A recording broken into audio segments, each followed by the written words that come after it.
Steve Harrison sat in his truck outside the cemetery gates, the crumpled envelope resting on the passenger seat like an accusation. Inside that envelope was a key, a deed, and a handwritten note from his grandfather Samuel, a man who had died 6 months ago when Steve's world was still whole, when he still had a reason to answer phone calls and read mail and care about inheritances. The November rain drummed against the windshield, turning the world outside into a watercolor painting of grays and browns. Through the blur, Steve could just make out the fresh mound of earth where they'd laid his daughter Emma to rest 3 weeks ago. 22 years old, a drunk driver. Gone in an instant. His phone buzzed for the 15th time that morning. His ex-wife Jennifer, probably, or his boss, wondering when he'd return to the construction site. Or another well-meaning friend, offering condolences that felt like sandpaper on an open wound. Steve didn't check. He'd stopped checking days ago. Instead, he picked up the envelope again and read his grandfather's note for the 100th time. "Steve, boy, if you're reading this, then I'm gone, and you probably need this place more than I ever did. The cabin was my sanctuary when the world got too heavy. Now it's yours. Sometimes a man needs to lose himself in the woods to find himself again. The key fits the front door. Everything else you'll figure out on your own. Love, Grandpa Sam." Steve had barely known his grandfather. Samuel Harrison had been a quiet, distant figure who'd vanished into the Appalachian Mountains when Steve was just a teenager. They'd seen him maybe once a year at Christmas, and even then, the old man had seemed uncomfortable with civilization, eager to return to his mysterious cabin that none of them had ever visited. "He likes his solitude," Steve's mother would explain with a sad smile. "After everything he went through in the war, he just needs peace and quiet." But what war? Grandpa Sam had never talked about it, and whenever Steve asked, the old man would just get this faraway look in his eyes and change the subject. Now here Steve sat, 40 years old, his own life in shambles, with a key to a cabin he'd never seen and nowhere else to go. His apartment felt like a tomb. His job felt meaningless. Every street, every restaurant, every park in the city held memories of Emma, her laugh, her smile, her endless optimism that had always seemed so naive to him, but now felt like the most precious thing he'd ever taken for granted. Sometimes a man needs to lose himself in the woods to find himself again. Steve looked at the key, then at the cemetery, then at the gray sky that seemed to press down on everything like a lead blanket. "All right, Grandpa," he whispered to the rain. "Let's see what you left me." The drive into the mountains took 4 hours, the last 2 on increasingly primitive roads that eventually gave way to a dirt type barely wide enough for his truck. The GPS had given up somewhere around mile marker 47, leaving Steve to navigate by the hand-drawn map the lawyer had included with the deed. The forest pressed in on all sides, ancient oaks and towering pines that seemed to absorb all sound, creating a cathedral-like silence, broken only by the crunch of gravel under his tires. The rain had followed him from the city, turning to a fine mist that clung to everything like cobwebs. Steve had packed light, a duffel bag of clothes, his toolbox from the truck bed, some non-perishable food, and the bottle of bourbon he'd been meaning to throw away since the funeral. He told himself it was just for a few days, a week at most, just long enough to clear his head, maybe clean out whatever was in the cabin, then list it with a realtor, and forget about it. But as he rounded the final bend and the cabin came into view, something in his chest loosened for the first time in weeks. It sat in a small clearing, surrounded by towering hemlocks that seemed to stand guard like silent sentinels. The cabin was larger than Steve had expected, a sturdy log structure with a stone chimney and a wide front porch that wrapped around 2 sides. Moss grew on the north-facing roof, and the windows were dark, but the whole place had an air of patient waiting, as if it had been expecting him. Steve parked the truck and sat for a moment, studying his grandfather's refuge. The cabin looked well-maintained despite being empty for 6 months. No broken windows, no sagging roof, no signs of animal intrusion. Grandpa Sam had built it to last. The key turned smoothly in the lock. The old man had kept even the hinges oiled.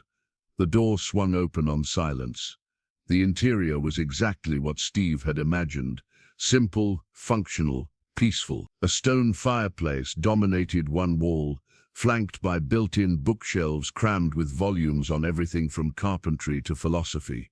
A simple kitchen occupied the back corner, and a doorway led to what Steve assumed was a bedroom. The main room held a worn leather armchair, positioned to face the fireplace, a handmade dining table with 2 chairs, and a workbench covered with woodworking tools that looked lovingly maintained.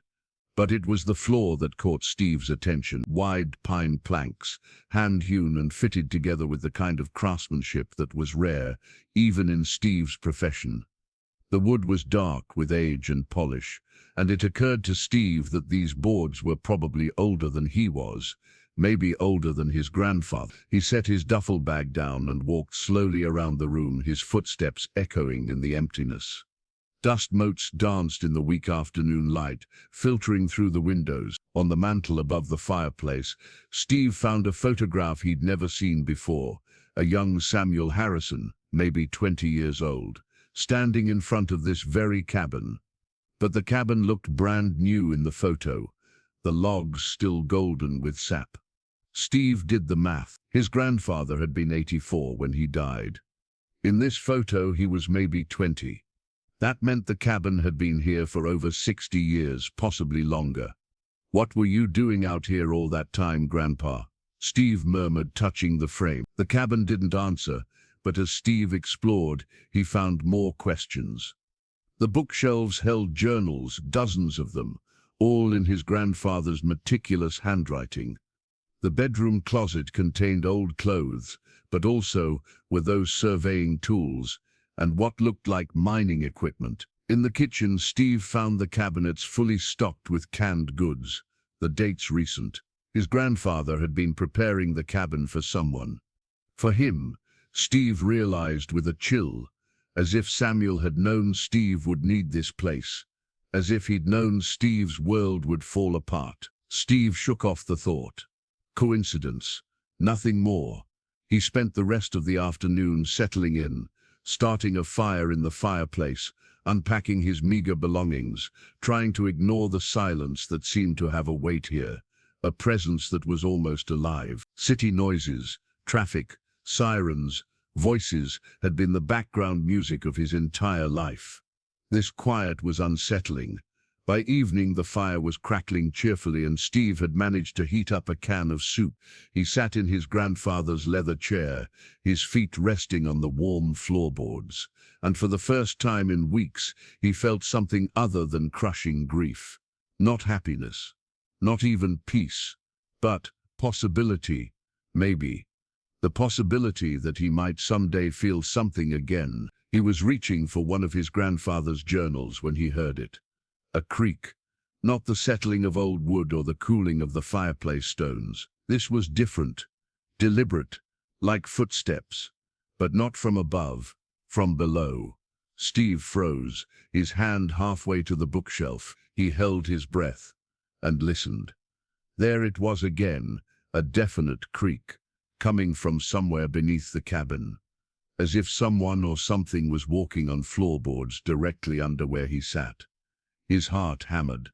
The cabin was isolated, miles from the nearest neighbor. He had no cell signal, no weapon except his pocket knife and whatever tools were in his grandfather's workshop. Another creak, closer now, moving toward the center of the room. Steve stood slowly, quietly, and grabbed the fireplace poker, the closest thing to a weapon within reach. He waited, barely breathing, as the creaking moved beneath him. Then it stopped, right under the leather chair he'd just vacated. Steve stared at the floor, his knuckles white on the poker. The firelight cast dancing shadows across the pine planks, and in that flickering light, he saw something he'd missed before. One of the floorboards near the chair wasn't quite flush with the others. The gap was tiny, barely noticeable, but now that he was looking for it, he could see that the board was just slightly raised at one end. His carpenter's eye immediately recognized what he was seeing. a board designed to be removed, heart still pounding. Steve knelt and examined the plank more closely.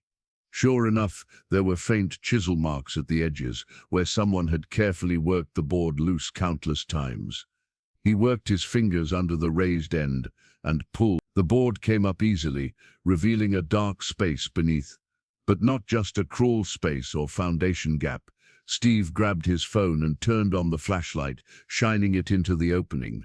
A ladder descended into darkness, a well-built wooden ladder that disappeared beyond the reach of his light. The rungs looked old but sturdy, and Steve could feel cool air rising from below, carrying with it a smell of earth and stone and something else. Something like old paper, rust, age. His mind raced. A root cellar, a shelter. This was Appalachia. Lots of old cabins had hidden spaces for storing food or hiding valuables. Nothing strange about that, except for the creaking sounds, except for the ladder that descended much further than any root cellar would need, except for the way his grandfather's note now seemed less like comfort and more like a clue. Everything else you'll figure out on your own. Steve sat back on his heels, staring into the dark opening in his grandfather's floor. He should close it up, come back in daylight, maybe call someone, the sheriff, a neighbor, anyone. But even as he thought it, Steve knew he wouldn't. Because for the first time in 3 weeks, he felt something other than paralyzing grief. He felt curious, he felt alive, and maybe, just maybe, finding out what was beneath his grandfather's cabin was exactly what he needed to do. Steve grabbed his better flashlight from his duffel bag, made sure his phone was in his pocket, despite the lack of signal, and swung his legs over the edge of the opening. The ladder held firm under his weight. Below, darkness waited. And somewhere in that darkness, something had been walking. Steve took a breath and began to descend. The tunnel system was about to reveal its first secret. The ladder went down further than Steve expected. 10 feet, 30. His flashlight beam danced across rough-hewn rock walls that seemed to have been carved by hand. The chisel marks still visible after what must have been decades. The air grew cooler with each rung, carrying that strange scent he'd noticed before, earth and age, and something metallic, like old coins left in the rain. At 40 feet, Steve's boots finally touched solid ground. He stood at the bottom of a vertical shaft, his flashlight revealing a space about 8 feet in diameter. The walls were shored up with timber supports that looked handcrafted, the joints fitted together with the same meticulous care his grandfather had used on everything. But it was what lay ahead that made Steve's breath catch. A tunnel stretched into darkness, tall enough for him to walk upright and wide enough for 2 people to pass comfortably. The floor was relatively smooth, sloping gently downward, and every 20 feet or so, timber supports arched overhead like the ribs of some great wooden beast. On the wall nearest the ladder, someone had carved words into the stone. The truth is buried deep. Seek with courage. Find with heart. Sheech, 1963's. Steve did the math quickly. His grandfather would have been about 22.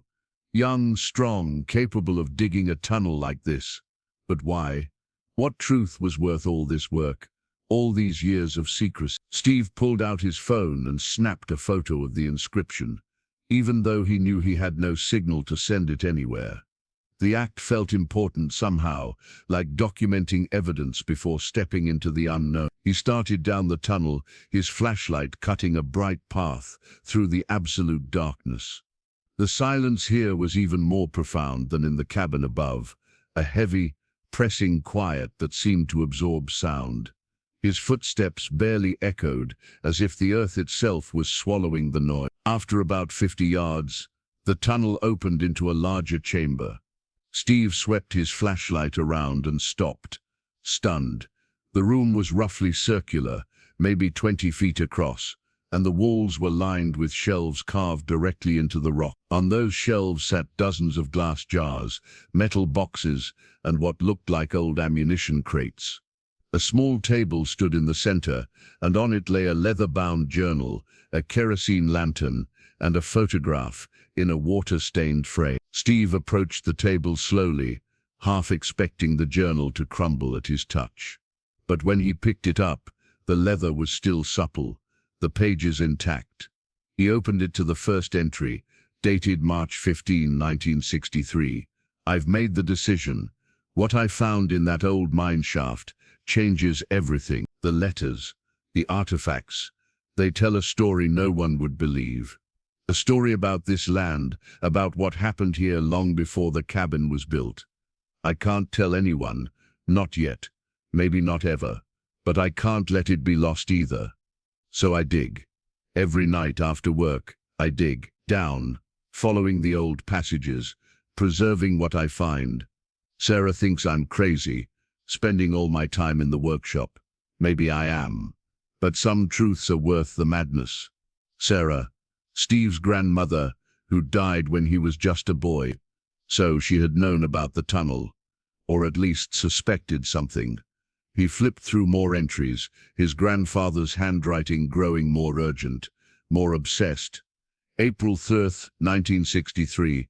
"Found another chamber today. The carvings on the walls. They're not Native American, not European, something else entirely, something older. May 22, 1963. The artifacts keep appearing. It's like the mountain is giving them up, piece by piece. Each one raises more questions. July 1, 1963. I've connected with the old mine system. The passages go on for miles. God knows how deep they go, how far they extend. I could spend a lifetime down here and never see it all." Steve looked up from the journal, his pulse quickening. An old mine system. He'd known there were abandoned mines scattered throughout these mountains from the coal and iron ore operations of the 1800s, but this, he moved to examine the shelves. The jars contained dirt samples, each one carefully labeled with dates and locations. North Passage, 40 feet down. Eastern Chamber, beneath the marker, 1967. What had his grandfather been collecting? The metal boxes held papers, letters, maps, documents in languages Steve didn't recognize. He pulled out one map and spread it on the table. It showed a network of tunnels, far more extensive than the single passage he'd followed. Dozens of chambers, shafts and corridors branched out like veins through the mountain, with notations in his grandfather's handwriting. Collapsed, flooded, sealed, safe passage. And in the center of the map, marked with a red circle and the word origin, was a chamber labeled simply the heart. Steve's hands trembled as he traced the route on the map. To reach the heart, he'd need to follow this main tunnel for at least another quarter-mile, then descend a shaft marked danger, unstable, then navigate through something labeled the crossing. He picked up the photograph from the table. It showed a group of men, maybe 15 of them, standing in front of what looked like a mine entrance. The photo was old, the edges yellowed and curled. On the back, written in faded ink, Brotherhood of the Veil, 1887.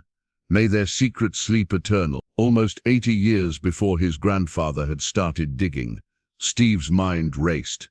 His grandfather hadn't built these tunnels, he'd discovered them. Found something down here, something old, something important enough to dedicate decades of his life to exploring and preserving. But what, and why keep it secret? He was about to explore the shelves further, when his flashlight caught something else. Another passage leading out of the chamber, this one different from the one he'd entered through. Above it, carved into the stone, were more words for Steve. When you're ready to know the truth about our family, about why I left, about why Emma was so special, follow the marked path. But be warned, some knowledge changes everything. Choose wisely. Steve staggered back as if punched. Emma. His grandfather had written Emma's name. Down here in a tunnel system sealed away from the world. How had he known? Emma had been born years after Samuel had retreated to these mountains. They'd met a handful of times, brief visits, where the old man had seemed fascinated by his great-granddaughter, but always with that same faraway look in his eyes. Why Emma was so special? The words burned in Steve's mind. What did that mean? Emma had been special to Steve because she was his daughter. his pride and joy, his reason for getting up in the morning. But special in some other way, Steve's grief, which he'd managed to push down during the excitement of discovery, came roaring back. The tunnel seemed to spin around him. He sat down hard on the floor, the journal clutched to his chest, tears streaming down his face. "What are you trying to tell me, Grandpa?" he whispered to the darkness. "What truth? She's gone. She's dead. What difference does any of this make now?" But even as he said it, he knew he would go on, because if there was even the slightest chance that these tunnels held some answer, some meaning to Emma's death, some reason for the unbearable pain, he had to know. He wiped his eyes and stood up, jaw set with determination. The marked path. His grandfather had said to follow the marked path. Steve shone his flashlight down the new passage and saw them, small painted arrows on the wall, barely visible, but definitely there. White paint, probably luminous at one time, pointing deeper into the mountain. He checked his phone. No signal, but the battery was at 78%. His flashlight was LED'd, good for hours. He had water in his backpack, a protein bar. He should go back, get proper supplies, tell someone where he was going, but Steve had been playing it safe his whole life, following the rules, being responsible. And where had that gotten him?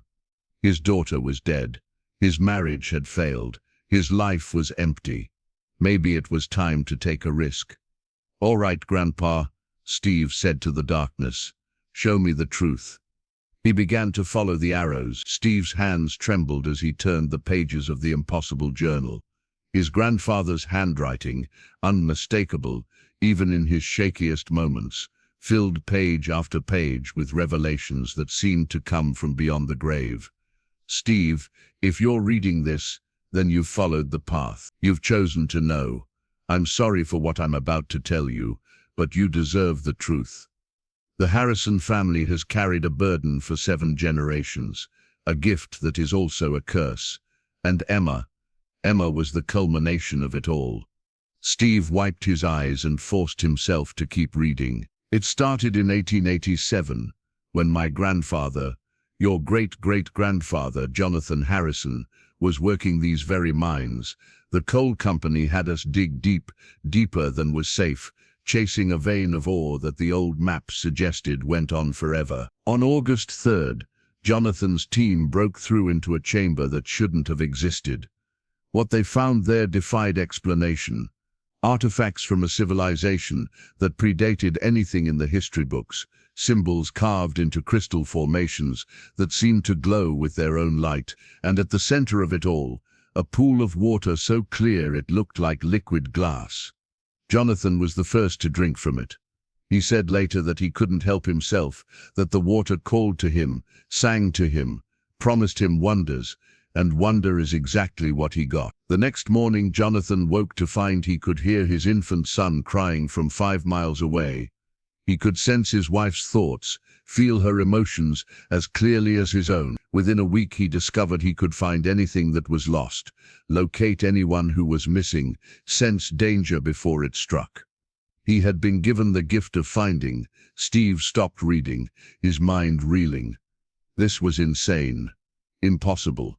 His family had no such abilities. He'd never experienced anything remotely supernatural in his 40 years. But something made him continue. Jonathan kept it secret, of course. In 1887, a man with such abilities would have been called a witch, locked away or worse. But he used the gift quietly, helping people when he could, finding lost children, locating survivors after mine collapses. Always careful, always hidden. The gift passed to his son, my father, then to me. Each generation, it grew stronger. Each generation, the burden grew heavier. Because here's the terrible truth, Steve. The gift demands payment. For every life we find, another must be lost. For every person we save, another must die. The balance must be maintained.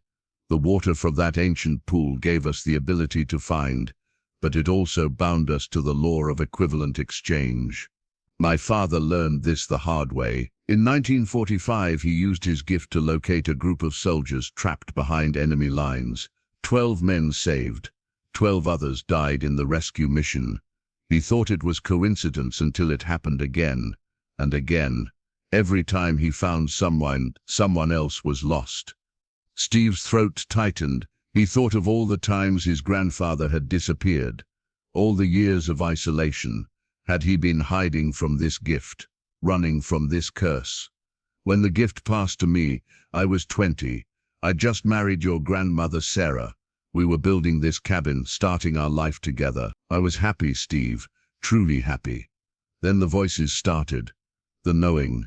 I could feel every lost soul within 100 miles, all of them calling to me, begging to be found. It was agony, but I resisted. I refused to use the gift because I knew the price. Until your mother went missing. Steve sat bolt upright. His mother? She'd never mentioned being missing, never talked about anything like that. She was 6 years old, wandered off into these woods during a family picnic. Search parties looked for 3 days. They were about to give up when I finally broke. I used the gift. I found her in an old bear den, unconscious but alive. 3 days later, Sarah collapsed. Brain aneurysm, dead before she hit the floor. The balance demanded its payment. Steve's eyes burned with tears. His grandmother had died when his mother was young. He knew that much. But an aneurysm at just 30 years old. He'd never known the details. I couldn't tell anyone. Who would believe me? I buried Sarah and I buried the gift. I moved deep into these mountains, built this cabin over the entrance to the old mines, and I swore I would never use the gift again. For 50 years I kept that promise, until Emma. Steve's hands clenched on the journal, his knuckles white. The gift skips generations sometimes. Your mother didn't have it. You don't have it, but Emma, from the moment she was born, I could feel it radiating from her like sunlight. The gift was in her, stronger than it had ever been in any Harrison before. I watched her grow, watched her unconsciously use her abilities without even knowing what they were. How she always knew when you were sad, even from miles away. How she could find your keys, your wallet, anything you'd lost. How she had that uncanny knack for being in the right place at the right time to help people. She had the gift in its purest form. Steve's mind flashed back to dozens of moments. Emma somehow knowing exactly when to call him, appearing at his job site just when he needed help, finding that lost wedding ring for Jennifer in a place they'd searched a dozen times. He'd always thought she was just intuitive, just lucky. Last year Emma came to visit me. She was 21, and the gift had fully awakened in her. She could feel it, Steve. She knew something was happening, but didn't understand what, so she came to me seeking answers. I told her everything, the truth about our family, the gift, the price. She didn't believe me at first, but I showed her. I took her down into these tunnels to the heart, where the pool still exists, and when she saw it, when she felt its power, she understood. And then, Steve, she did something that broke my heart and filled me with more pride than I can express. She asked me how to use it. Steve's breath caught. No, Emma wouldn't have. There was a case in the news. 5 children missing from a camping trip in the national park. The search had gone on for 2 weeks. Everyone had given up hope. Emma said she could find them. She said the gift was screaming at her to use it, that she could feel those children calling out. She was willing to pay the price. I begged her not to. I told her about Sarah, about the balance, about the terrible cost. But she had your stubbornness, Steve. She said if she had this ability and didn't use it to save innocent children, she could never live with herself. So I taught her. I showed her how to focus the gift, how to let it guide her. And it worked. She found those children, all 5 of them, alive, hidden in a cave system the searchers had missed. It was a miracle. Emma was a hero, and I knew what was coming. Steve couldn't breathe. The journal shook in his hands. The balance demanded payment. 5 lives saved, 5 lives owed.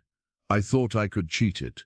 I thought if I took my own life, if I made myself the payment, it would be enough. That's why I had that accident 6 months ago. It wasn't an accident, Steve. It was my attempt to save Emma. But the balance cannot be cheated. The pool, the gift, it's older and wiser than us. It knew what I was trying to do. It took me, but it still wanted more. Emma knew this. After I died, she came back to the cabin. She found my journals, she understood what was happening, and she made a choice. She went to that bar on the night of March 15th. She parked in that specific spot. She waited for that drunk driver. Steve dropped the journal as if it had burned him. He scrambled to his feet, backing away from it, shaking his head in denial. "No," he whispered. "No, no, no."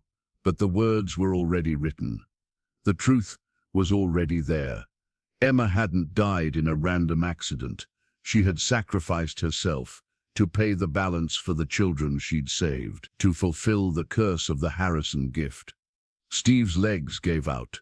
He collapsed to his knees on the cold stone floor, a sound ripping from his throat that was part scream, part sob, part denial of everything he'd just read.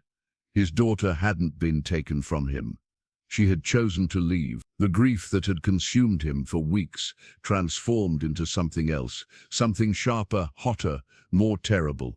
Rage at his grandfather for starting this, at the gift that demanded such horror, at Emma for not telling him, for not letting him stop her, at the universe for allowing such cruelty to exist. Steve pounded his fists against the stone floor until his knuckles bled. He screamed until his voice was raw. He cursed every god and demon that might be listening in the darkness of the tunnels. And when he had nothing left, when the rage burned itself out and left only ashes, he picked up the journal again with trembling, bloody hands, because there were more pages, because his grandfather's final words waited to be read. "Steve, I know you're angry. I know you're devastated. I know you want to tear the world apart. But you need to understand something.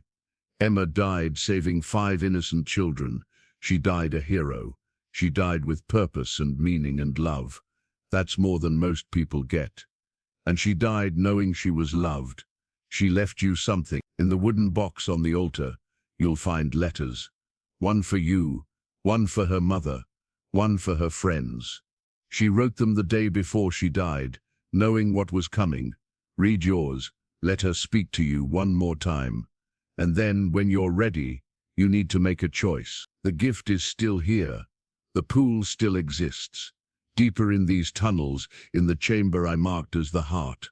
The gift can still pass to a Harrison, if one chooses to drink from the water. You could have it, Steve. You could find Rin who's lost. Save lives. Be a hero like Emma was. But you'd also inherit the curse. The balance. The terrible price. Or you can destroy it. I've left explosives in the final chamber, enough to collapse these tunnels forever, to seal the pool and end the Harrison gift once and for all. The choice is yours. Whatever you decide, know this. I loved you. I loved Emma. Everything I did, every sacrifice I made, was to try to protect this family from the burden I carried. I failed, but maybe you won't have to. Maybe you can end this once and for all. Follow the arrows to the heart. Your destiny waits there. With love and regret, Samuel Harrison. The journal ended there, the last page dated the day before his grandfather's accident. Steve sat in the silence of the chamber, his grandfather's words echoing in his mind. Around him the mountain seemed to hold its breath, waiting for his decision. He looked at the wooden box on the altar. Emma's letters, her last words to him. With shaking hands, he reached for the box and lifted the lid. Inside, on top of the stack of letters, was a photograph of Emma from her last visit to him. She was smiling, that beautiful smile that could light up a room, standing in front of his work truck, with her arm around his shoulders. On the back, in her handwriting, "Dad, thank you for teaching me that love is the only thing worth fighting for. I love you, forever and always, Emma." Steve pulled out the envelope with his name on it. The paper was crisp, the seal unbroken, Emma's handwriting on the front. "To Dad, read this when you understand." His hands trembled as he broke the seal and unfolded the letter. And as he began to read his daughter's final words to him, Steve Harrison wept, not just with grief this time, but with something else, something that felt almost like peace. Steve's vision blurred as he began to read Emma's letter, her familiar handwriting swimming through his tears. Dear Dad, if you're reading this, then Grandpa Sam's plan worked. You found the tunnels, you found the truth, and you probably hate me right now. I don't blame you.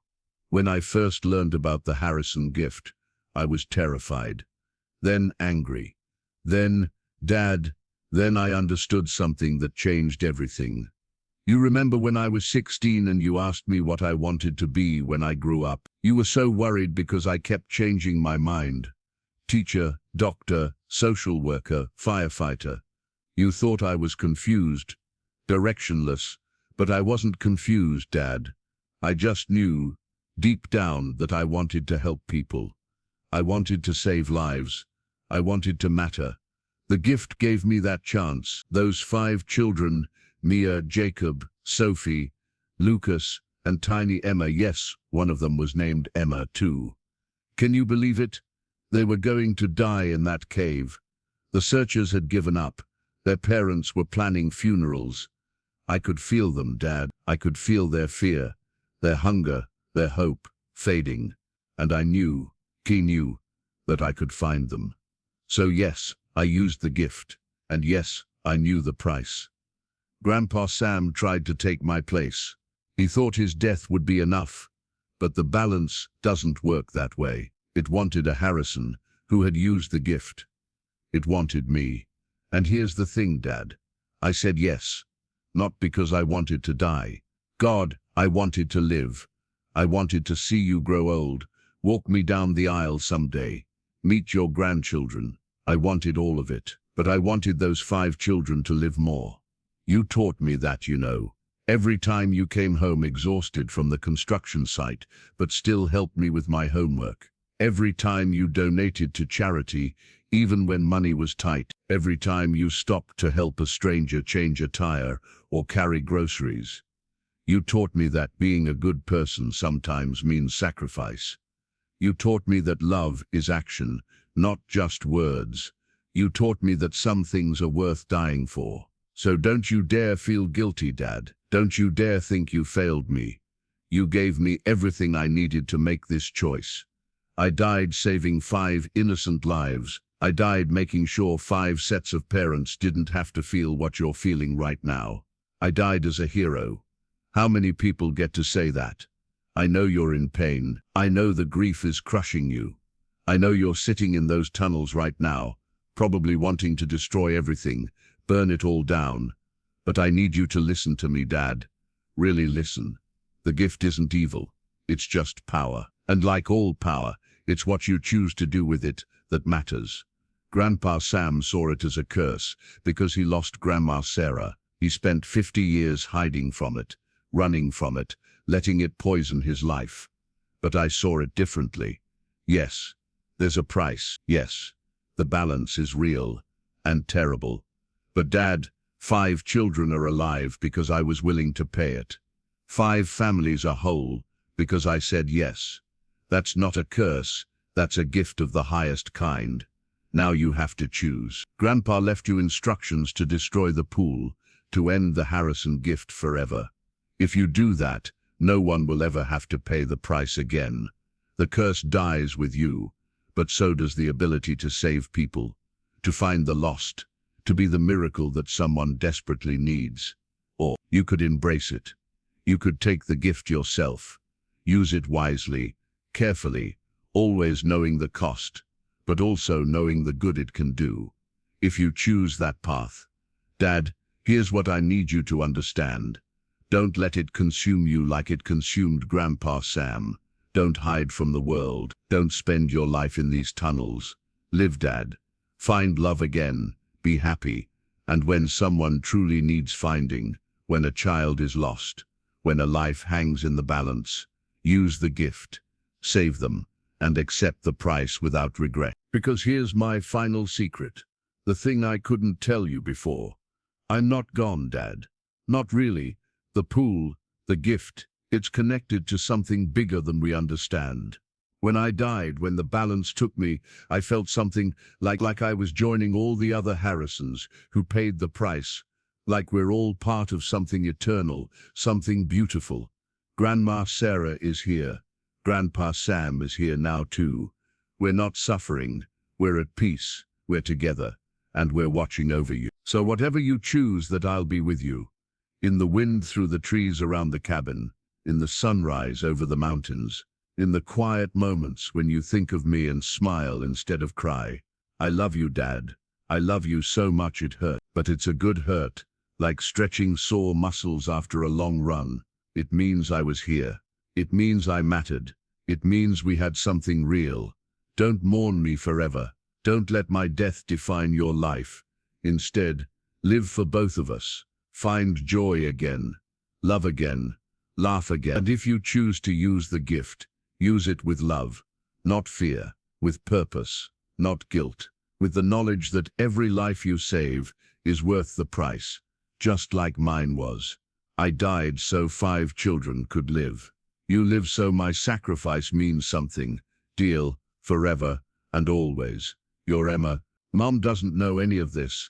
Grandpa Sam and I agreed it would only hurt her. There's a letter for her in the box too, but it just says goodbye. Don't tell her the truth, unless you think she needs to know. Use your judgment, Dad. I trust you.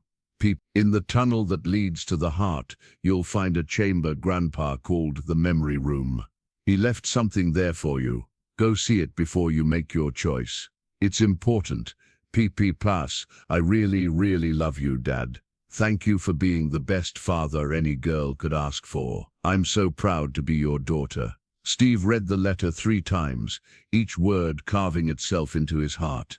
His daughter hadn't just died saving children. She had died at peace with her choice. She had died proud. She had died free. And she was asking him to do the same, to live free, to choose his own path, to not let her death become his prison. Steve folded the letter carefully and held it against his chest. Around him the chamber seemed different now, not threatening or ominous, but sacred. This was where his grandfather had preserved the truth, where Emma's final words had waited for him. This was holy ground. He looked at the other letters in the box. One for Jennifer, Emma's mother, his ex-wife. He should deliver that.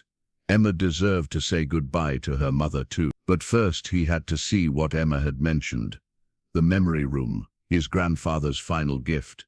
Steve stood, his legs shaky but strong enough. He picked up the journal, the letters, and his flashlight, then looked around for the continuation of the white arrows. There, on the far side of the altar, almost hidden in shadow, the arrows continued, leading to another passage. Steve took a deep breath and followed them. The passage twisted downward, steeper than before. Steve had to brace himself against the wall several times to avoid sliding on the smooth rock. The air grew warmer, and he could hear water running somewhere below, not a drip like before, but actual flowing water. After 10 minutes of careful descent, the passage opened into a chamber that took Steve's breath away. It was smaller than the altar room, but infinitely more personal. The walls had been smoothed and painted white, and on every surface his grandfather had created a gallery. Photographed, hundreds of them. Pictures of Steve as a baby, as a child, as a teenager, his first bike, his high school graduation, his wedding to Jennifer, and Emma, photos spanning her entire life, from newborn to her last visit to the cabin. But these weren't just family snapshots. Between the photos, his grandfather had written notes, memories, observations. Steve, age 7, built his first birdhouse today, already has his great-grandfather's gift for carpentry. Proud doesn't begin to describe it. Emma, age 3, found my watch today when I couldn't. She said it felt like it wanted to be in the drawer. The gift is strong in this one. Steve, age 16, he doesn't know I was at his baseball game today, watched from the parking lot. He hit a home run. Wanted so badly to congratulate him, But what would I say? How do you tell your grandson you've been watching from the shadows, unable to be part of his life because you're too afraid of the curse? Steve moved through the room slowly, reading each note, looking at each photo. His grandfather had been there for everything: birthdays, graduations, little league games, school plays. Always watching from a distance, documenting, loving, but never daring to get too close. Tears streamed down Steve's face as he understood the depth of his grandfather's sacrifice. Samuel hadn't abandoned the family out of cruelty or indifference. He'd exiled himself to protect them, to keep them safe from the curse, to make sure that if anyone paid the price, it would be him alone.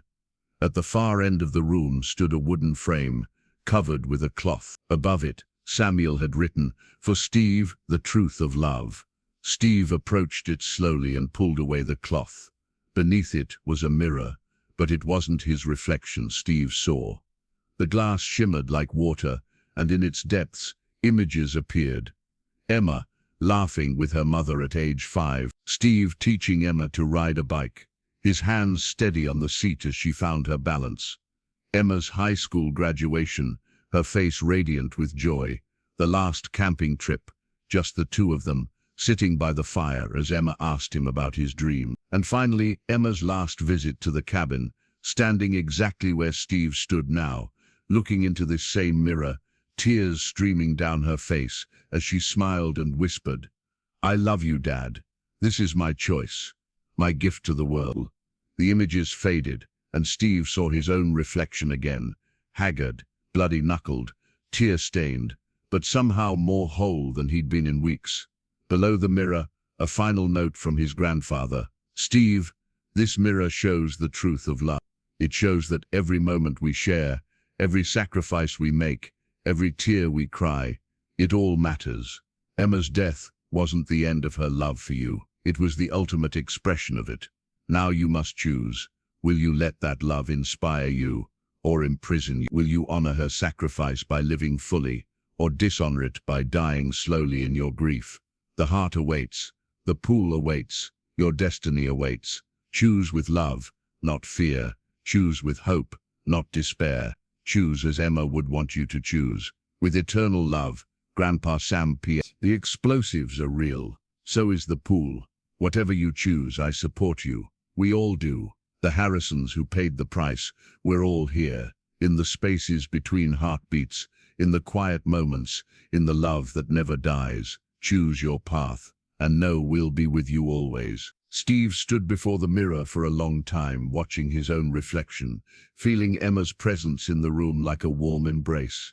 His choice, his destiny, his life. The white arrows continued through a small opening at the back of the memory room, leading deeper into the mountain, toward the heart, toward the pool where it all began, toward the ultimate decision that would define the rest of Steve Harrison's life.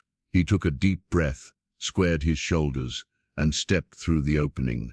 The final journey had begun. The passage twisted and turned, sometimes climbing, sometimes descending. Steve lost track of time and distance, focused entirely on following the white arrows that appeared every 50 feet or so. The tunnel showed signs of both natural formation and human modification. Sometimes he walked through what were clearly old mine shafts, other times through what looked like natural limestone caves. After what felt like an hour, he emerged into another chamber, this one much larger than the first. His flashlight beam couldn't reach the far wall, and when he spoke, his voice echoed back to him from multiple directions.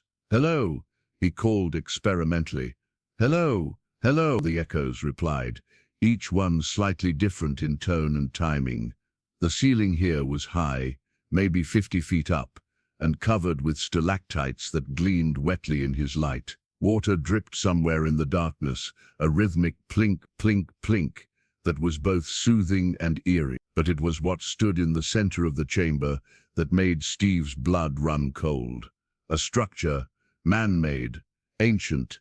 It looked like an altar or shrine, built from carefully stacked stones and mortar that had somehow survived the century. Around it, someone had arranged a circle of old mining lanterns, their glass chimneys cracked but intact. And surrounding the lanterns, scratched into the rock floor with what must have been incredible effort, was a symbol Steve had never seen before, a complex geometric pattern that seemed to shift and move in the dancing beam of his flashlight. Steve approached slowly, every instinct screaming at him to turn back, but his grandfather's words pulled him forward.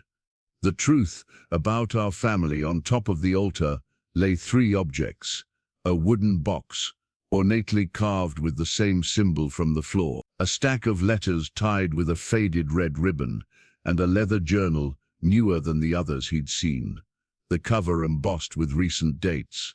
Steve reached for the journal first, his hands trembling. He opened it and nearly dropped it when he saw the date on the first entry, March 1, less than a year ago, months after his grandfather had died. That was impossible. He read the first line, and the world tilted. Steve is going to find this eventually, so I might as well explain everything. The truth about the Harrison family, the truth about the gift, the truth about why Emma had to die. Steve's vision blurred. The journal slipped from his numb fingers and fell to the stone floor with a slap that echoed through the chamber. Had to die. Had to die. The words repeated in his mind like a horror movie, stuck on repeat. Emma's death hadn't been an accident. His grandfather, a man who'd been dead for 6 months, had somehow known it would happen, more than known. The implication was clear.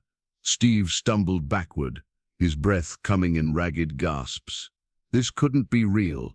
None of this could be real. He was having a breakdown, hallucinating, his grief-shattered mind creating elaborate fantasies to make sense of the senseless. But the journal was real. The tunnel was real. The altar was real. And somewhere in this mountain, in these impossible passages his grandfather had explored for 60 years, was an answer to a question Steve had never thought to ask. What if Emma's death wasn't random? What if there was a reason? What if his grandfather had known? Steve picked up the journal with shaking hands. He had to read it. He had to know, even if the knowing destroyed him.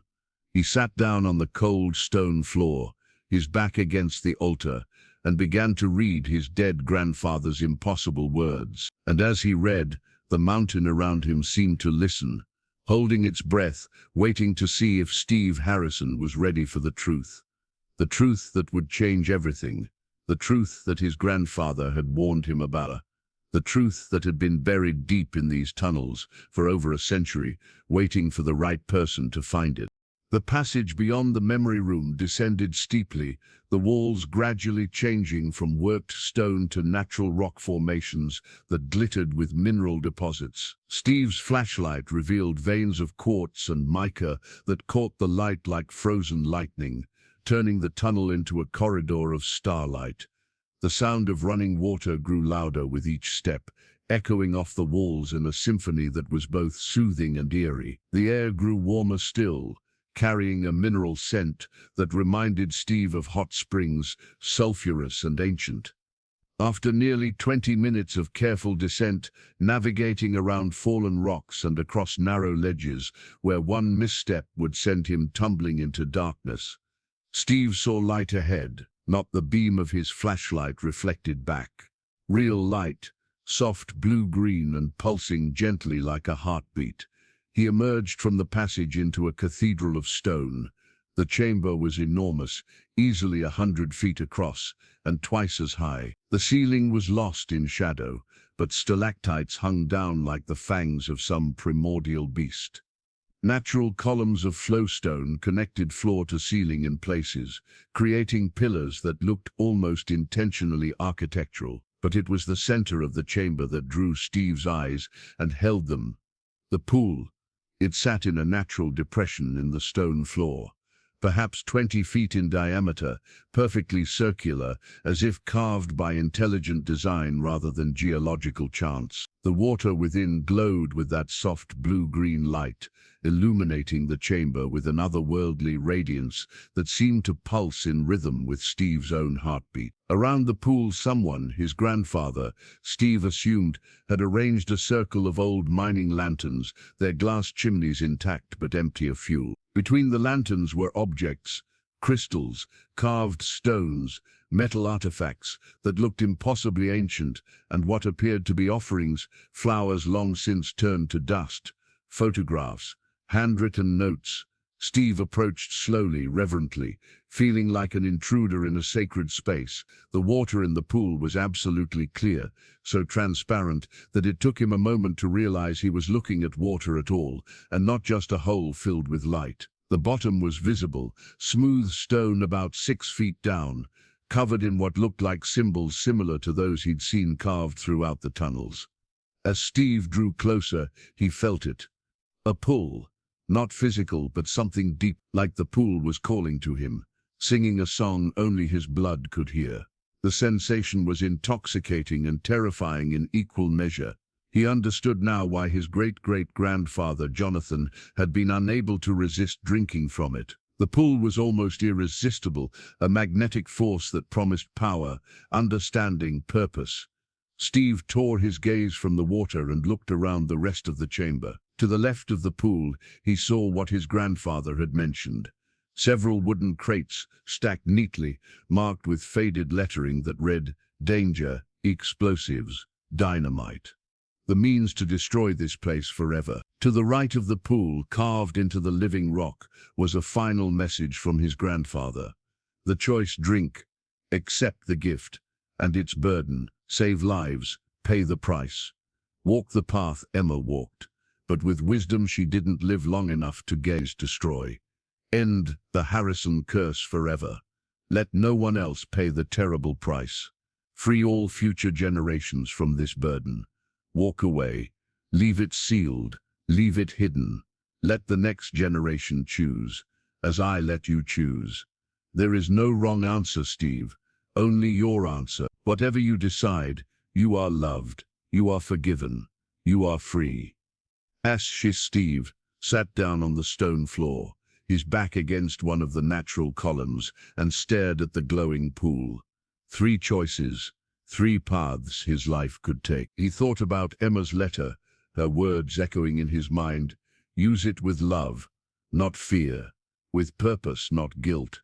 He thought about his grandfather's decades of isolation, hiding from the gift, letting it poison his relationships and his life. He thought about those 5 children, Mia, Jacob, Sophie, Lucas, and little Emma, alive somewhere because his daughter had been willing to pay the ultimate price. And he thought about himself. Steve Harrison, 40 years old, carpenter, ex-husband, grieving father, broken man seeking meaning, purpose, a reason to keep breathing. His phone buzzed in his pocket, startling him. He pulled it out somehow, impossibly. He had 1 bar of signal down here. A message from Jennifer had come through. Steve, please call me. I'm worried. You haven't answered in days. I know you're hurting, but please don't shut me out. Emma wouldn't want you to be alone. She loved you so much. We both do. Fresh tears spilled down Steve's cheeks. Jennifer, his ex-wife, yes, but Emma's mother, still connected to him through their daughter, through grief, through love that had changed shape but never truly died. Another message appeared, this one from his foreman at the construction site. Steve, your job's here when you're ready. Take all the time you need. Your crew is thinking of you. Young Tommy said to tell you he finished that deck rail using the technique you taught him. Said it turned out perfect, just like you would have done it. And another, from Emma's best friend Sarah. Miss Harrison, I know you probably don't want to talk right now, but I wanted you to know that Emma talked about you all the time. She was so proud of you. She said you were her hero. I just thought you should know that. Please take care of yourself. Steve stared at the messages, his vision blurry. The world above, the life he'd left behind, it wasn't empty. People cared. People needed him. People loved him. Emma had been right. Her death couldn't be the end of his story. It had to be a chapter, not the final page. But which chapter? What came next? He looked at the pool, feeling its pull, understanding its promise. If he drank from it, he would have the power to find anyone who was lost, to save lives, to be the miracle someone desperately needed, just like Emma had been for those 5 children. But he would also inherit the curse. Every life saved would demand a life in payment. He would have to live with that knowledge, make those impossible choices, sacrifice people he might love, just like his grandfather had lost Sarah, like Emma had sacrificed herself. Could he do that? Could he bear that burden, without letting it consume him like it had consumed Grandpa Sam? Steve stood and walked to the crates of explosives. They were old, decades old, but dynamite aged well when stored properly. His grandfather had been a careful man. These would still work. He could end it. Right here, right now. Collapse these tunnels, bury the pool under tons of rock, make sure no Harrison ever faced this choice again. It would be safe. Final. The curse would die with him, but so would the gift. So would the ability to save people. So would the legacy of love and sacrifice that Emma had begun. Steve closed his eyes and took a deep breath.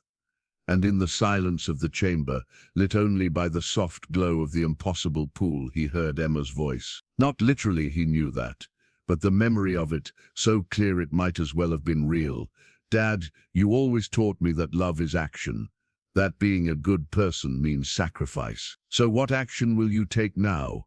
What sacrifice will you make?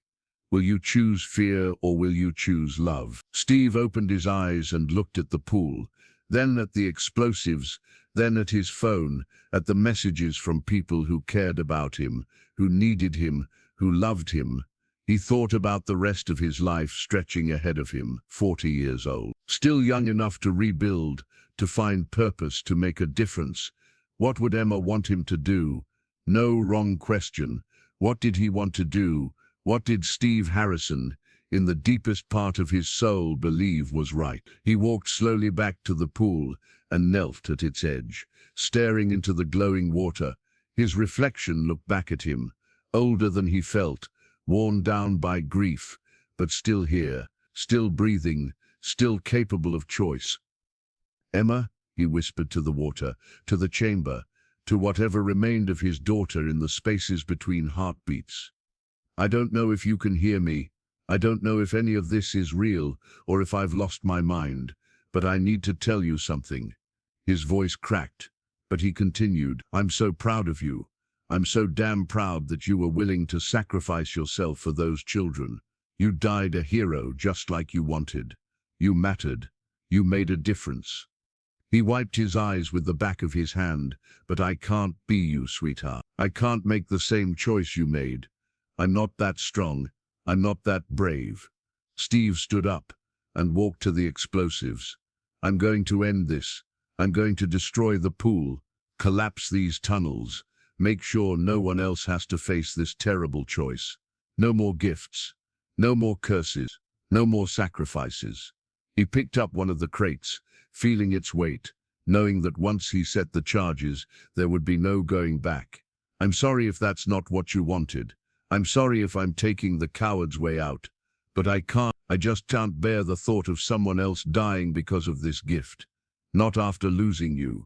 Steve carried the crate toward the pool, preparing to position the explosives around the chamber, and then he stopped, because something was wrong with the water. The glow was changing, intensifying, and the surface, which had been perfectly still, now rippled as if disturbed by wind, though there was no breeze in the sealed chamber. Steve set down the crate and approached cautiously. The ripples formed patterns, symbols, moving across the surface of the water like writing. Steve's breath caught as he recognized some of them, the same symbols he'd seen carved throughout the tunnels on the artifacts in his grandfather's journals. And then, impossibly, the symbols formed words he could understand. The choice must be made with truth, not fear. Look deeper, see what has been hidden, understand before you destroy. Steve stumbled backward, his heart hammering. The pool was communicating with him. This wasn't just water. This wasn't just a source of supernatural power. This was alive, conscious, something beyond his understanding. The symbols continued to flow across the surface. Drink, and you will see. The truth, of the gift, the truth of the price, the truth of love. Steve's hands trembled as he stared at the words.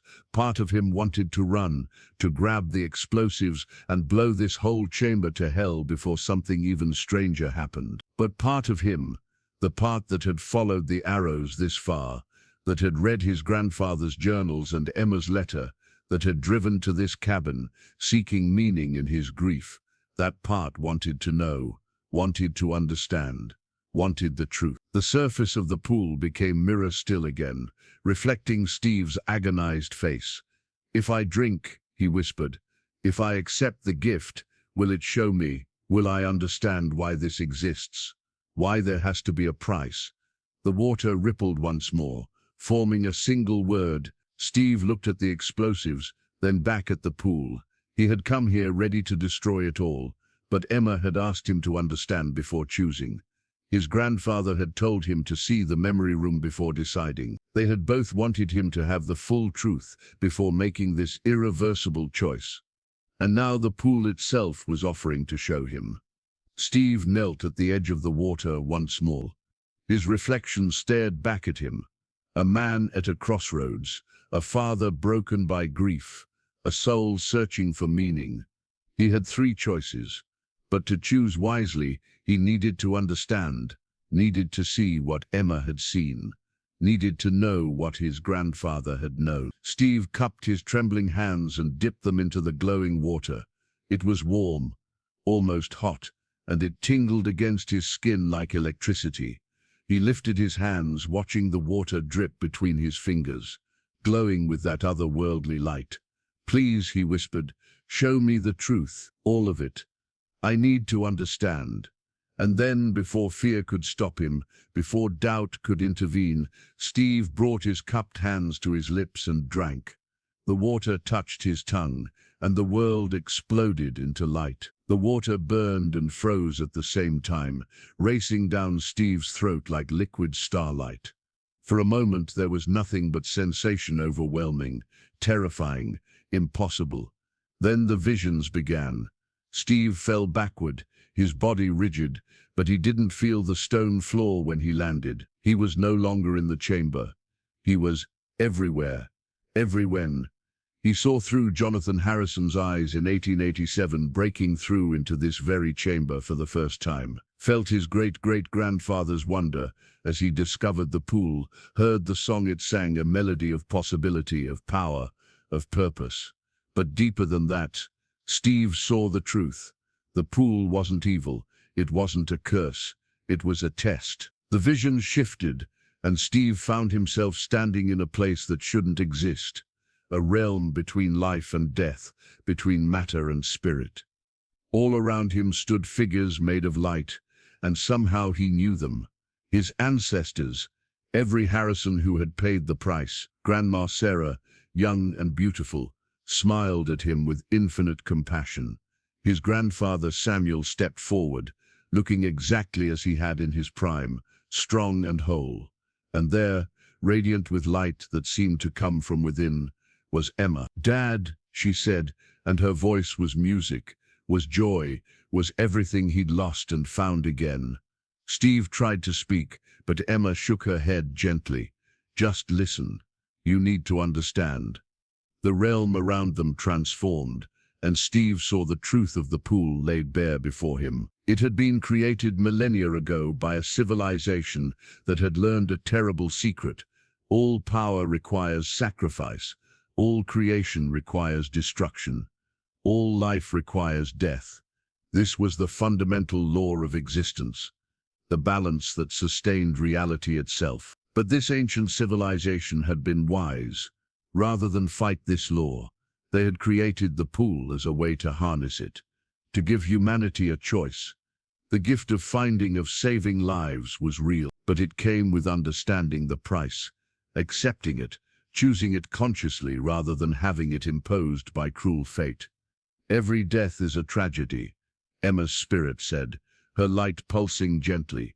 "But some deaths can have meaning, can have purpose, can save others." Steve saw the 5 children Emma had saved, saw them growing up, falling in love, having children of their own, saw the ripples of her sacrifice spreading out across time, like waves across a pond. Mia would become a doctor, saving hundreds of lives. Jacob would become a teacher, inspiring thousands of students. Sophie would write books that brought comfort to millions. Lucas would invent a safety device that would prevent countless accidents. And little Emma Harrison, named for his daughter without the parents even knowing, would grow up to find a cure for a disease that had plagued humanity for generations. All of that life, all of that potential, all of that good, because his Emma had been willing to pay the price. "The gift isn't a curse, Dad," Emma said, moving closer. "It's the universe offering humanity a choice. Accept that death is part of life, that sacrifice has meaning, that love sometimes means letting go, or reject it. Fight it. Let fear control you." Steve felt tears on his face, though whether they were real or part of the vision, he couldn't tell. "Grandpa Sam chose fear," Emma continued. "He ran from the gift, hid from it, let it poison his life with guilt and isolation. He saved Mom once and lost Grandma, and he never forgave himself, never understood that Grandma Sarah chose that sacrifice willingly, chose it with love." Sarah's spirit stepped forward, touching Steve's shoulder with a hand made of light. "I knew what would happen when Samuel saved your mother," she said, her voice filled with warmth. "The gift had shown me, and I said yes, Steve. I chose to die so my daughter could live, and I've never regretted it, not for a single moment of eternity." The vision shifted again, and Steve saw his own life spreading before him, all the possible futures, all the choices he could make. If he destroyed the pool, he would live a quiet life. Safe, normal. He would rebuild relationships, maybe find love again, work his carpenter's trade until retirement. It would be a good life, a peaceful life. But there would be a little girl named Sophie, 3 years from now, who would get lost in the woods during a camping trip. Without the gift, without someone to find her, she would die of exposure before the searchers located her body. There would be an old man named Marcus, who would wander from his nursing home, confused by Alzheimer's, lost in the city. Without the gift, he would die alone under a bridge, his family never knowing what happened to him. There would be others, so many other lost souls who could be found, saved, given back to their families if someone was willing to pay the price. But if Steve drank fully from the pool, if he accepted the gift, he saw himself finding Sophie, saw her father's tears of joy, saw her grow up to become a nurse, dedicating her life to helping others because she'd been given a second chance. He saw himself finding Marcus, reuniting him with his daughter, saw the closure it brought them, the peace of knowing he was safe. He saw dozens of lives saved over the years, hundreds of families kept whole, countless ripples of good spreading out across the world. But he also saw the price. His co-worker Tommy, the young carpenter he'd been mentoring, would die in a car accident, payment for Sophie's life. His ex-wife Jennifer would succumb to a sudden illness, payment for Marcus. Others he loved, others he knew, others who were innocent, they would die to maintain the balance. Could he bear that? Could he live with those deaths on his conscience? Emma's spirit took his face in her hands of light, forcing him to meet her eyes. "Dad, here's what Grandpa Sam never understood, what I only learned after I died. The balance isn't cruel, it's not random. The universe doesn't just take the people we love to hurt us." She gestured, and Steve saw the truth. Tommy wouldn't just die in an accident. He would die saving 3 children from a school bus collision, pushing them out of the way at the cost of his own life. He would die a hero, and his death would have meaning beyond just being payment for Sophie. Jennifer wouldn't just succumb to illness. She would donate her organs before she died, saving 5 different people, including a young mother of 3, who would go on to volunteer at homeless shelters for the rest of her life. Jennifer would die knowing she'd made a difference. Every payment, every price, every death, they all had meaning. They all saved others. They all rippled out into the world, creating more good. The gift doesn't create death, Dad, Emma said softly. Death already exists. The gift just gives it purpose, gives people the choice to make their deaths matter. Steve understood now, really understood.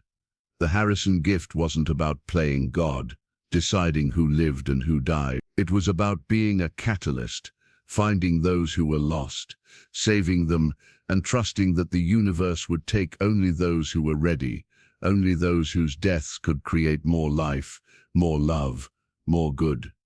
You don't have to accept the gift, Samuel's spirit said, stepping forward. I won't judge you if you destroy the pool. I hid from this truth for 50 years because I was afraid, because I couldn't see past my own pain to understand the bigger picture. But if you do accept it, Emma added, you have to accept it fully, with trust, not fear, with love, not guilt. You have to believe that every person who pays the price does so for a reason, that their sacrifice matters, that death is not the end, just a transformation. Sarah smiled at him. We're not suffering, Steve. We're at peace. We chose this. We chose love over fear. We chose meaning over safety, and we'd choose it again in a heartbeat. The vision began to fade, the realm of light slowly dissolving back into the stone chamber. The choice is still yours, Dad, Emma's voice echoed as she faded from view. But now you know the whole truth. Whatever you decide, we love you, we're proud of you, we're with you. Always, Sarah whispered. Forever, Samuel added. And always, Emma said one final time, her light the last to disappear. Steve gasped and opened his eyes. He was lying on the stone floor of the chamber, his body drenched in sweat, tears streaming down his face. The pool still glowed softly beside him, patient and eternal. How long had he been in the vision? Minutes? Hours? Days? Steve sat up slowly, his mind reeling from what he'd seen, what he'd learned, what he now understood. The gift was real. The price was real. But so was the meaning, the purpose, the love.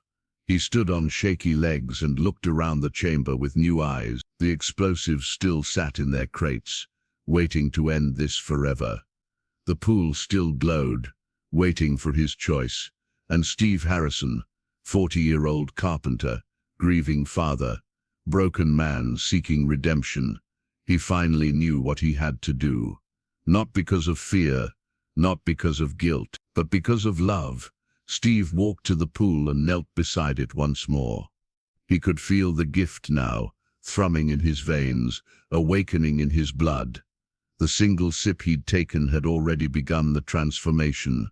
He could feel lost souls calling to him, faint and distant but real. A child who'd wandered from a playground 3 states away, an elderly woman confused and alone in a hospital, a hiker trapped in a crevasse in the mountains.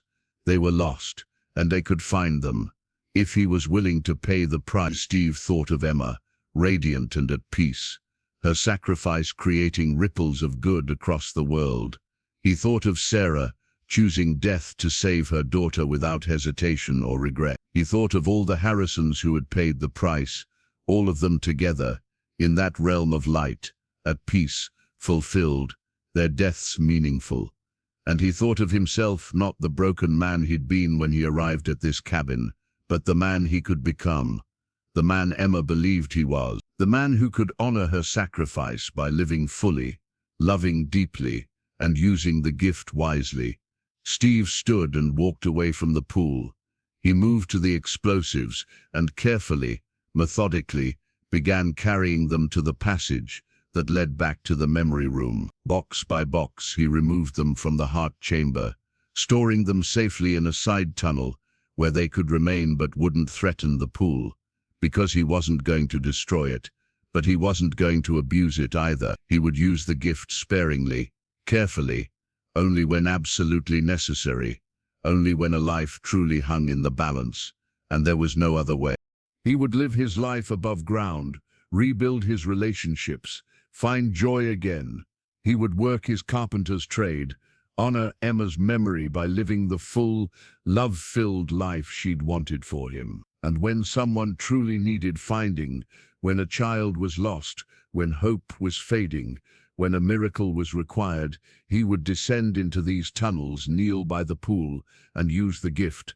He would save them, and he would accept the price without regret, knowing that whoever was taken would go willingly, would die with meaning, would join the Harrisons in that realm of peace and light. It was the middle path, not Grandpa Sam's isolation and fear, not Emma's ultimate sacrifice, but something in between, a life lived fully, with the gift held in reserve for when it was truly needed. Steve finished moving the explosives and returned to the heart chamber. He pulled out his phone, somehow still with signal, and began typing a message to Jennifer. "I'm okay. I'm sorry I disappeared. I've been at Grandpa Pom's cabin dealing with some things. I'm coming home soon. And Jen, I have a letter from Emma. She wrote it before she died. She wanted you to have it. Can we meet? There's so much I need to tell you." He sent it, then typed another message to his foreman. "I'll be back to work next Monday. Thank you for holding my position. Tell Tommy I'm proud of him, and tell the crew I appreciate them more than they know." Another to Emma's friend Sarah. "Thank you for your mess. Emma was proud of you too. She loved you like a sister. Let's get coffee when I'm back in town. I'd like to hear your favorite stories about her." Steve sent the messages and stood in the center of the chamber, feeling the gift settling into his bones, becoming part of him. He could feel it now, the constant awareness of lost souls calling out. But he could also control it, filter it, choose when to listen and when to let it fade into background noise. The gift was his to command, not the other way around. He took one last look at the glowing pool, then bowed his head. "Thank you," he whispered. To the pool, to his ancestors, to Emma, to the universe itself. Thank you for the truth. Thank you for the choice. Thank you for the gift. The water rippled once, as if in acknowledgement, then became still. Steve turned and began the long climb back to the surface. He emerged from the cabin's hidden trapdoor as the sun was rising, painting the sky in shades of gold and pink. Steve stood on the porch, breathing in the mountain air, feeling more alive than he had in months. The world looked different now, sharper, more vivid. He could sense the life pulsing in the trees, the small animals moving through the forest, the vast interconnectedness of everything. This was what Emma had felt.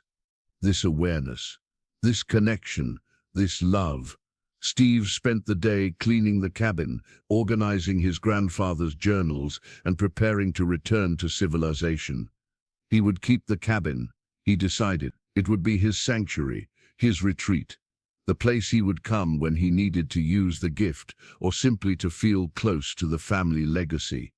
As the sun set on his second day there, Steve sat in his grandfather's leather chair by the fireplace, reading through Emma's letter one more time. "Live for both of us," she had written. "Find joy again. Love again. Laugh again." Steve smiled through his tears and folded the letter carefully, placing it over his heart. "I will, sweetheart," he promised. "I'll live. I'll love. I'll honor your sacrifice by being the man you believed I could be." He stayed at the cabin for 3 more days, hiking the mountains, sitting by the stream, letting the peace of the place heal the deepest wounds in his soul. On the morning of the 5th day, as he was packing to leave, the gift suddenly flared to life in his mind. A child, lost in the woods, scared and alone. Not far from here, maybe 20 miles. The search parties had been looking for 2 days. Time was running out. Steve felt the pull, the calling, the desperate need of the lost child reaching out across the miles. He could find her. He knew he could. But if he did, the price, someone would have to die. Steve closed his eyes and reached out with the gift, feeling the child's fear, her fading hope, her determination to survive. And he felt something else. An old man, a grandfather, dying in a hospital 3 states away. Heart failure. Hours left, maybe less. The balance had already chosen. The man's granddaughter was the lost child. If Steve found her, the grandfather would die, but he was dying anyway. The only difference would be that his death would save his granddaughter, would give his passing meaning, would allow him to die knowing she was safe. Steve understood now. This was how the balance worked. It didn't create death. It gave existing death purpose. He grabbed his keys and headed for his truck. 20 miles away, a little girl named Amy was curled under a fallen log, crying for her grandfather, and Steve Harrison, carrying the gift and the curse and the love of 7 generations of Harrisons, was coming to bring her home. He drove with purpose, following the pull of the gift, knowing exactly where to go. When he found Amy cold, scared but alive, and carried her back to her frantic parents, he felt it, the payment. 3 states away in a hospital room surrounded by family, Amy's grandfather took his last breath with a smile on his face. His final words a whisper of gratitude that he'd lived long enough to know his granddaughter was safe. Steve felt the old man's spirit pass, felt him join the Harrisons in that realm of light, felt the rightness of it all. One life saved, one life given, the balance maintained. And a little girl who would grow up to remember the kind man with sad eyes who found her in the woods and brought her home. Steve stood in his workshop, teaching a new apprentice the proper way to join 2 pieces of wood. The smell of sawdust filled the air, and sunlight streamed through the windows. His phone buzzed. A text from Jennifer. "Coffee this Saturday? I'd like to talk about what you told me. About Emma. About everything. I think I'm ready to understand." Steve smiled and replied, "I'd like that." Another message. This one from his support group leader. "Steve, your story about finding meaning after loss really helped everyone last night. Thank you for being so open. You're making a difference." He had used the gift 3 times since that first rescue. Each time carefully, each time only when necessary, each time accepting the price with grace and understanding. His co-worker Tommy was still alive. So was Jennifer. The balance had taken others, people who were ready. People whose deaths saved lives, people who passed into that realm of light with purpose and peace. Steve had learned to live with it, to honor both the lives saved and the lives given. And every night when he lay down to sleep, he felt them with him. Emma, Samuel, Sarah, and all the others. Not gone, never gone, just transformed into love that never died. He had kept his promise to Emma. He was living, loving again. The grief was still there. It would always be there. But it no longer consumed him.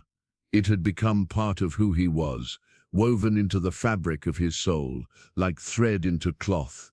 It strengthened him rather than broke him. Steve looked at the apprentice, a young woman named Maria, who reminded him so much of Emma with her curiosity and determination, and smiled. "The key to good carpentry," he said, "is understanding that sometimes you have to let go of what you built to make room for something new. But the foundation remains. The love remains. The craftsmanship remains." Maria nodded, not quite understanding but sensing the deeper meaning behind his words.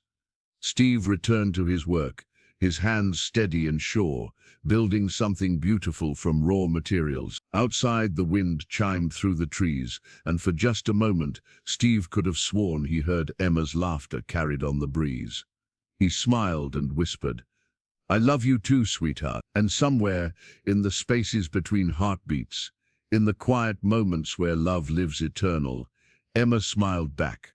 20 years later, Steve Harrison sat in the leather chair by the fireplace, in his grandfather's cabin, his hair now silver, his hands marked by decades of carpentry and life. Across from him sat his granddaughter, Emma, named for the daughter he'd lost and found again, named for the legacy of love and sacrifice that defined the Harrison family.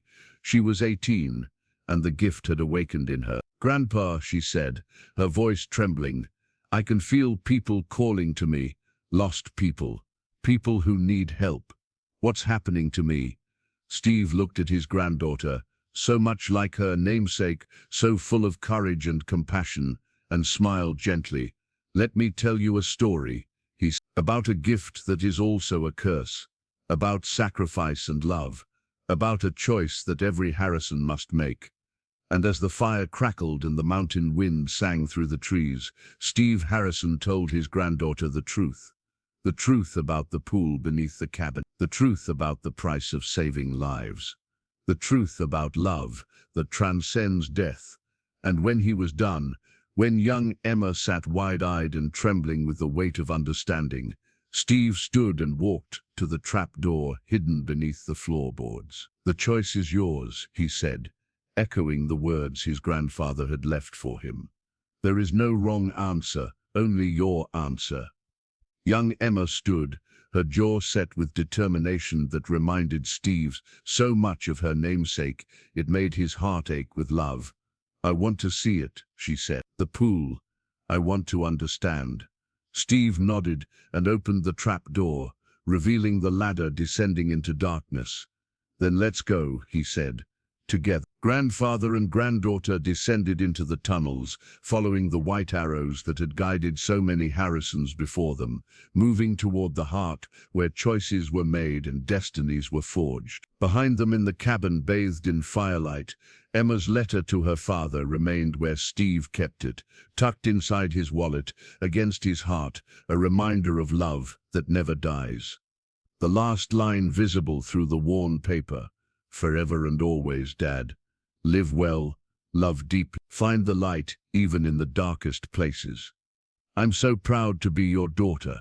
And somewhere in the realm beyond life and death, in the space where love is eternal and sacrifice is meaning, Emma Harrison watched her father guide her namesake toward the truth. She smiled, radiant with light and love, surrounded by all the Harrisons who had paid the price before her. "He did it," she whispered to her great-great-grandmother Sarah, to her great-grandfather Samuel, to all the souls who had become family in death as they'd been in life. "He lived, he loved, he found the light, just as you knew he would," Sarah replied, her spirit warm with pride. "Just as you always believed," Samuel added, his essence glowing with approval. And together, the Harrison family, living and dead, past and future, flesh and spirit, watched as the legacy continued, as the gift was offered, as the choice was made, as love, eternal and unbreakable, proved once again to be stronger than death, more powerful than fear, more real than anything in the material world. Steve Harrison had entered the tunnels a broken man. He had emerged transformed, not by magic or supernatural power, but by understanding, acceptance and love. And now, as he guided his granddaughter through the same journey, he knew with absolute certainty that Emma's death had not been the end. It had been a beginning of understanding that love never dies, it only transforms, a beginning of knowing that death is not the enemy, fear is, a beginning of accepting that some sacrifices are worth making, some prices are worth paying, some choices are worth the cost. Because in the end, love is all that matters. Love is all that lasts. Love is the only truth that survives when everything else falls away. And Steve Harrison, carpenter, father, grandfather, keeper of the Harrison gift, had finally learned what Emma had known all along, that to truly live, we must be willing to die. Not physically, but spiritually, letting go of fear, embracing love, accepting that we are all connected in ways we cannot fully comprehend, and that every ending is also a beginning, every death, a transformation, every sacrifice, an act of love, forever and always.